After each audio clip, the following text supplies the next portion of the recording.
After 8 weeks at the box office, I finally decided to watch The Kingsman, which I don't know why I waited this long. Hello, Adam Ryan Donato. Hello, Adam Ryan Donato. Hello, Adam Ryan Donato. Hello, Adam Ryan Donato. Hello, Adam Ryan Donato. Hello, Adam Ryan Donato. Hello, Adam Ryan Donato. Hello, Adam Ryan Donato. Hello, Adam Ryan Donato. Hello, Adam Ryan Donato. Hello, Adam Ryan Donaldo. Hello, Adam Ryan Donato. Hello, Adam Ryan Donato. Hello, Adam Ryan Donato. Hello, Adam Ryan Donato. Hello, Adam Ryan Donato. Hello, Adam Ryan Donato. Hello, I am here back again to talk about a movie that came out a long time ago, which is funny to me because every time there's a Christmas release schedule, I always miss something. Now, this year I missed several things. I didn't see The American Underdog. I didn't see the Denzel Washington movie with Michael Jordan, Journal for Jordan. But I was able to catch everything else except for The Kingsman, which is a movie that got delayed a lot because of the pandemic. And I was excited about it because I like Matthew Vaughn. I'm a pretty big Matthew Vaughn fan. I love X-Men First Class. I love Kick-Ass. The first Kingsman was such a awesome shock of a movie to come out. If my memory serves me correct, Matthew Vaughn was a contender for the Star Wars job, which I would have much preferred that over J.J. Abrams. But alas, he makes a Kingsman movie and goes, I'm going to do this forever now. So he makes Kingsman the Golden Circle and now The Kingsman. And this has a post-credit scene that teases a sequel. So I'm sure we'll have another Kingsman movie. I mean, the box office wasn't really that special for this. So I really don't know if there will be another Kingsman movie. But let's talk about this one. So this is a prequel to the other Kingsman movies. So we're back in time, the early 1900s, seeing the formation of the Kingsman Secret Service. There is a global situation going down between Russia and Germany and England and America to a certain extent. There is an evil force who is trying to manipulate these pieces into going to war or something. There's a lot of politics here. Most of this movie is politics, and that's the first thing I'll touch on is there's not a lot of action in this movie. For this action movie, there's not much action in it. It's 2 hours and 11 minutes. It's not like an obnoxious runtime for a movie like this. The first half of the movie, I'm just like, snooze. Like I was trying to be into it, and I liked these characters, and they all had personality, and they were likable, and I got what was going on and everything. It wasn't until we got to Rasputin, things felt like they started to happen. Which, by the way, I'll touch on Rasputin. Best character in the movie. He's my favorite by far. He was so obnoxiously funny and full of personality. And then the dance fight, I say dance fight because it wasn't until that fight scene that I was like, oh, I've played Just Dance before. That was my favorite part of the movie. The whole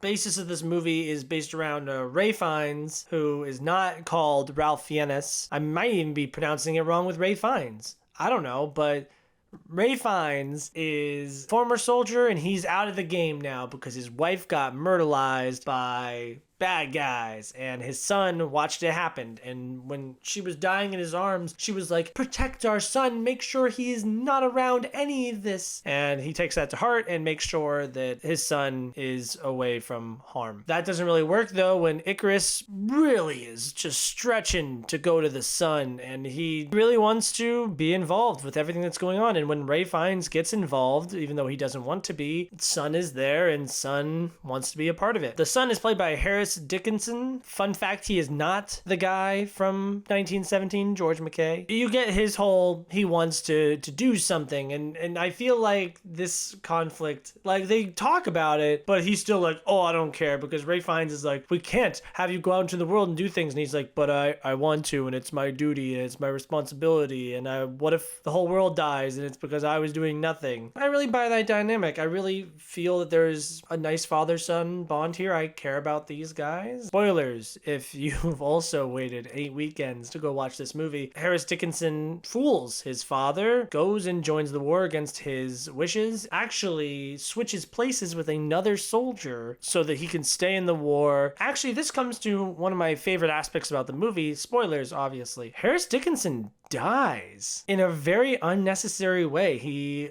goes and saves the soldier who has this important little silver box, and he carries him across enemy lines while people are being shot at. He dives into the trench. Well, there was an explosion that forced him to dive into the trench. He's a hero, except someone remembers the guy that he switches spots with. By the way, the guy he switched spots with was Aaron Taylor Johnson, which I thought was neat. Some guy notices that it's not Aaron Taylor Johnson, and he's like, oh, well, you're a spy, aren't you? And he shoots him in the head. I was genuinely shocked. That was such an awesome moment, because at that point, I'm kind of sitting here thinking, oh man, I'm not really into this movie. So who's the main character? Is it Ralph Fiennes or is it this kid here? I thought it was Ralph Fiennes, but now we're going off in this huge tangent of a journey. So when he was taken off the board, I was like, wow, I'm genuinely shocked. And it's hard to be shocked that often in movies these days, especially when you watch so many movies. That didn't last too long because there's a huge fallout from that from Ralph Fiennes. And finally he picks himself back up, and him and I'm gonna mispronounce this name, I'm so sorry, Jimon Hansu, I think it's Jimon because Jimon, and Gemma Arterton from the Prince of Persia movie. Yeah, no, I was like, I know her and I know the name, and then I went and looked at her IMDb and I was like, Prince of Persia, I got that. They go on some mission to this high rock hideaway where the bad guy is. Now, another thing that I want to touch on from this movie, there is a mystery bad guy. He's talking and monologuing throughout the movie, and we don't know who it is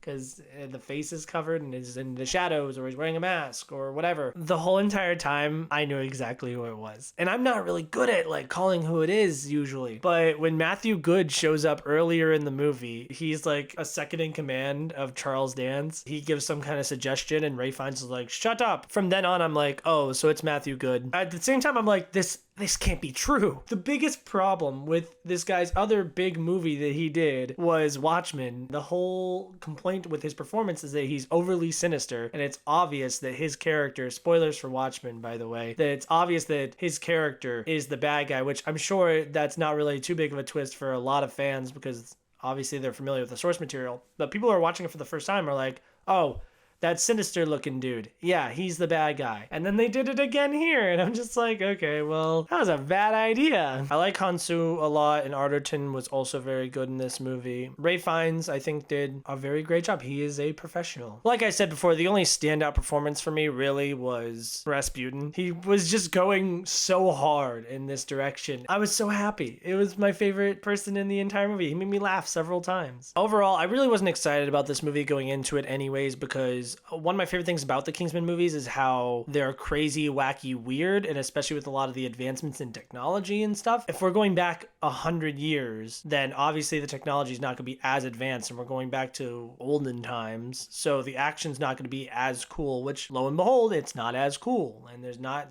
cool gadgets like there are in the new movies. Also, I didn't really feel like I needed an origin story. I didn't feel like anyone was really clamoring for this movie. I'm sure it did fine. Actually, I could see. I mean, I guess it made $100 million worldwide, 123 million, but I don't know what the budget is, and I'm sure with a lot of the stunts in this movie and a lot of the special effects, I'm sure this movie at best broke even. I'd be surprised if it was made for something stupid low like 30 or 40 million dollars. It's a very competently made movie. I cared about the main characters, and I thought that Ralph Fiennes' arc was really good, and it surprised me along the way, and the villain was entertaining to watch. The villains were entertaining. I just wish it had a lot more action and a lot less slow political scheming and talks. And I would see a sequel. I mean, I'm not begging for a sequel, but let's just get to the mid-credits scene, which was Hitler showing up like it's a Marvel movie. And it's like, oh man, this big villain from the comics, here he is. He's gonna be in the next one. Like, you can't do that, guy. Also, it was weird. He looked like Taika Waititi's version of Hitler. I mean, I guess I'm not constantly looking at versions of Hitler, but when I saw him, I was like, wait a minute, is that fucking Taika? I guess that's just kudos to Jojo Rabbit for having such a realistic looking Hitler, I guess. So that was kind of interesting, because when they show Lenin earlier and they're like, oh, well, we need someone to balance you, I thought they were going to talk about Stalin, or is it Lenin Trotsky? I wrote a whole paper about this in high school, which wasn't that long ago, and I have no idea. I would see that, especially since Daniel Bruhl didn't get to do that much, neither did Aaron Taylor Johnson. I'd like to see these guys kind of rise through the ranks. I don't really care too much. It's probably the best 3-star movie I think I've ever seen, but I can't really say I'd go out of my way to recommend it to someone. If you catch it on cable, on FX or something like that, Yeah, it's enjoyable enough. It's a comedy movie. It's not bad in any way, shape, or form. It's generally entertaining, but it would make a great nap.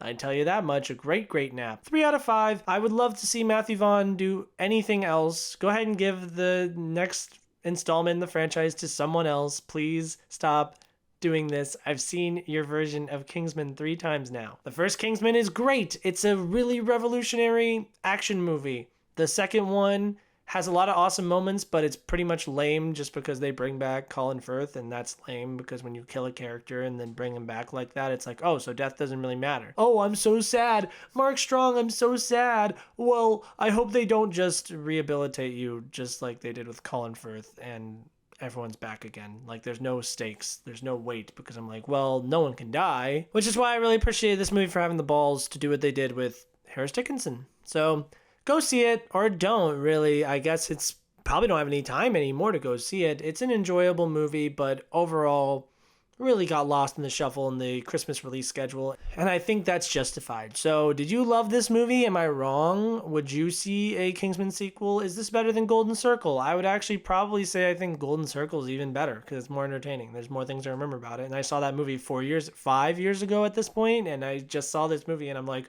well, Rasputin was cool. Thank you guys so much for listening to another video from me. This is kind of not like a new movie. I mean, it is a new movie. That was 2 months ago. It's me talking about a movie that didn't just come out. So is that cool?